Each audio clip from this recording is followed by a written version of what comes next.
হাতে একেবারেই সময় নেই, পরে আজান দেবে। আর বক্তব্য রাখার খুব বেশি সময় আমি পাচ্ছি না।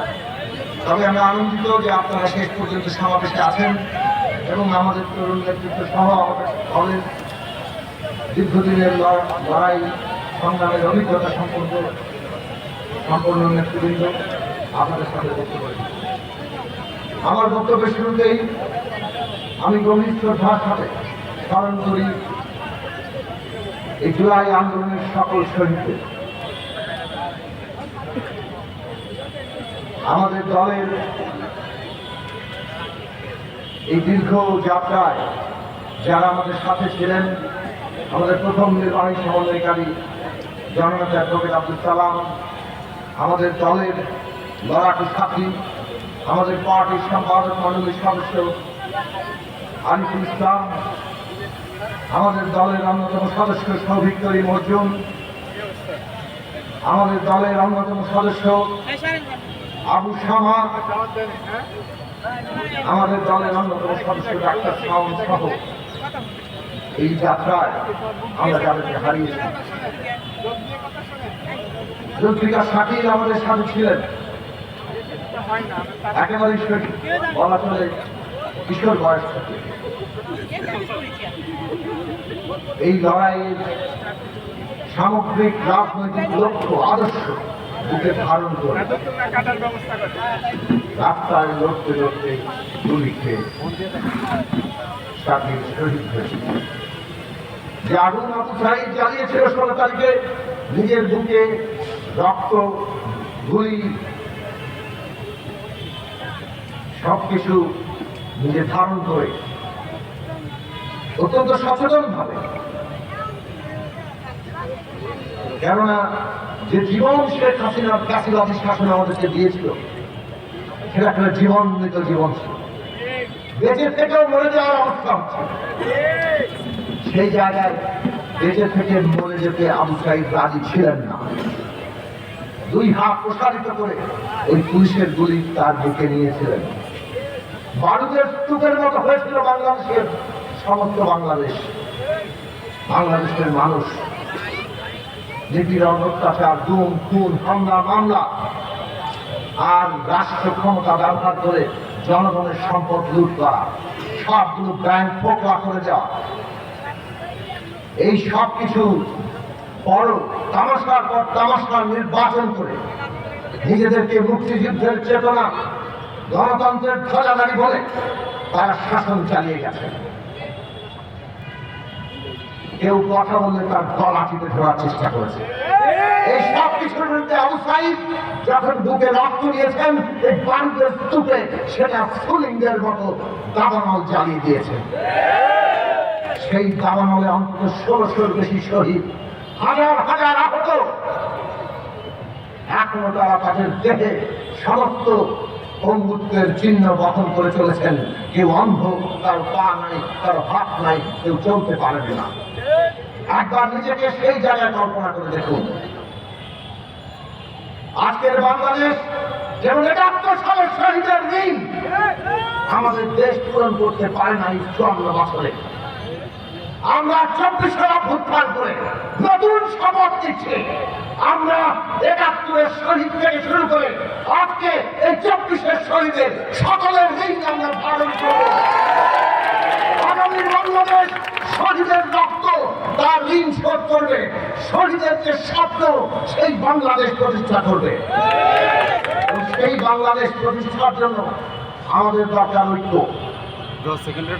জনগণ যদি ঐক্যবদ্ধ না হয়, তাহলে আমরা আবার আমাদের স্বপ্ন বেহাত হয়ে যেতে দেখব। জনগণের ঐক্য ছিল বলেই আমরা অত বড় জগদ্দল পাথর শেখ হাসিনা আজীবন বন্দোবস্ত করে ফেলেছিলেন।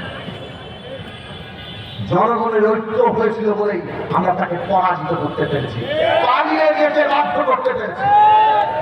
যদি জনগণের ঐক্য থাকে, তাহলে এই দেশে ফ্যাসিবাদ যেমন পালিয়েছে, ফ্যাসিবাদী ব্যবস্থাকে আমরা কবর দিতে পারবো। আর যে লুটপাটের রাজত্ব, দুর্নীতি দুর্নীতির রাজত্ব কায়েম হয়েছে তাকে আমরা কবর দিতে পারবো। যে কোনো অভ্যুত্থান বিপ্লব নতুন ব্যবস্থার জন্ম দেয়, নতুন মানুষের জন্ম দেয়। সেই স্বপ্ন নিয়ে আমরা এখনো চলছি, কিন্তু আমরা অনেক লক্ষণ দেখছি যেন পুরনো ব্যবস্থাই আবার আমাদের মধ্যে জায়গা করে নিচ্ছে। আমরা দেখলাম শহীদের পরিবাররা তারা আত্মনাদ করছে, তাদের রাষ্ট্রীয় মর্যাদা এখনো হয় নাই, শহীদের পরিবারের দায়িত্ব এখনো হয় নাই, আহতদের চিকিৎসা এখনো হয় নাই, তাদের জীবনের দায়িত্ব নেওয়া হয় নাই।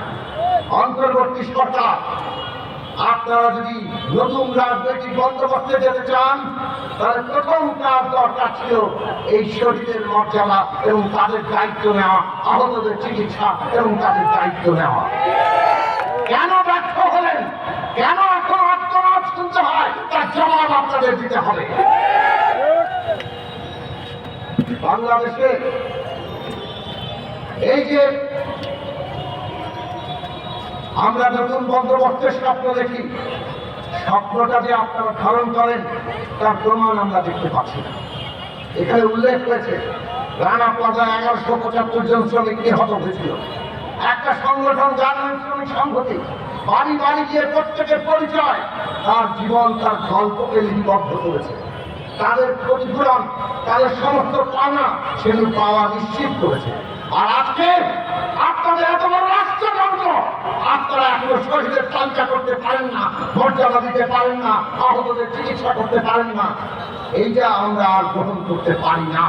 বাকি আদর্শের মধ্যে আপনাদের ব্যাখ্যা আমরা চাই। আর বক্তব্য সংক্ষেপ করার কারণে শেষ কথাটা বলি, আমাদের দেশে এই যে ফ্যাসিবাদী শাসন, খুন খুন অত্যাচার, চাষের রাজত্ব, তার ভিত্তি কি ছিল? ক্ষমতা দিয়ে টাকা পয়সা ধন সম্পদ আহরণ করা। ক্ষমতা দিয়ে টাকা পয়সা ধন সম্পদ আহরণ করতে গিয়ে ব্যাংক, বিমা, ব্যবসা বাণিজ্য, সমস্ত উন্নয়ন প্রকল্প সব খেয়ে ফেলেছিল তারা। এবং তার ভাগ বাটোয়ারা দেশের সমস্ত রাষ্ট্রের প্রতিষ্ঠানগুলো, তার কর্তা ব্যক্তিদের, এমনকি মায় আরো নিজ পর্যন্ত দুর্নীতিগ্রস্ত করে সবাইকে কিছু কিছু ভাগ দিয়ে রাষ্ট্র শক্তিকে পকেটে ঢুকিয়ে তারা বাংলাদেশকে নিয়ন্ত্রণ করতে চেয়েছে। কাজেই আমাদের মনে রাখতে হবে, নতুন রাজনৈতিক বন্দোবস্ত মানে যেমন এই এককেন্দ্রিক ক্ষমতার বদল, ক্ষমতার ভারসাম্য, ক্ষমতার জবাবদিহিতা, তেমনি এই ক্ষমতা ব্যবস্থা যে লুটপাট আর দুর্নীতির বন্দোবস্ত করেছিল তার সামনে উৎপাদন। লুটপাট দুর্নীতি যদি আমরা বন্ধ করতে না পারি, এই দেশের নতুন ক্ষমতা ব্যবস্থা প্রতিষ্ঠা হতে পারবে না, নতুন বন্দোবস্ত প্রতিষ্ঠা হবে না। আর সেইটা যদি করতে হয় তাহলে আসুন, আমাদের মধ্যে যে বিভেদের জায়গা ছিল নানাভাবে, কখনো জাতিবাদী, কখনো ধর্মবাদী, কখনো নারী বিদ্বেষী, নানা অবস্থান নিয়ে আমাদের এখানে মানুষে মানুষে বিভাজন তৈরির চেষ্টা হয়েছে।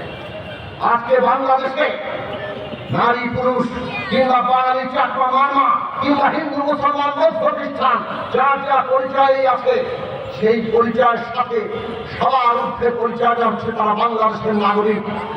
এই প্রত্যেকের নাগরিক মর্যাদা, তাদের অধিকার প্রতিষ্ঠা করে তার উপর দাঁড়াবে বাংলাদেশে নতুন রাজনৈতিক বন্দোবস্ত। আর সেটা যদি আমরা দাঁড় করাতে পারি, তার রাজনৈতিক শক্তি যদি আমরা গড়ে তুলতে পারি, তাহলেই আমরা শহীদের রক্তের ঋণ পূরণ করতে পারবো। সেই লড়াই আপনারা অব্যাহত রাখবেন। গণসংহতি আন্দোলন জন্মকে রাজপথে আছে, গণসংহতি আন্দোলন আগামী দিনে রাজপথে থাকবে, জনগণের অধিকারের জন্য লড়াই করবে এবং জনপ্রতিনিধি তৈরি করে রাষ্ট্র ক্ষমতায় গিয়ে জনগণের স্বপ্ন পূরণ করবে। সেই অঙ্গীকার রেখে আজকে এই জনসমাবেশ এখানে সমাপ্ত করে আপনাদের সকলের প্রতি কৃতজ্ঞতা।